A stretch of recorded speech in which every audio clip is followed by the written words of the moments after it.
Welcome back, and in this video I'll show you how to manually change the date and time on the Xbox Series X. So all you have to do is power on your console and access this page, and then from here select the settings icon from the menu that appear on top of the screen. Now within the settings menu, scroll down to system and then scroll down and select time.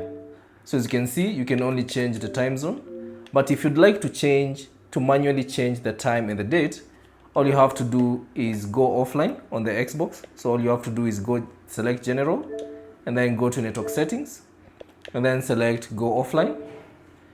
And then once you go offline, restart your Xbox controller, or rather restart your Xbox console. So restart it,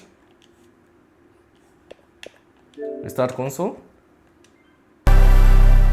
So once the Xbox restarts, so login into your account,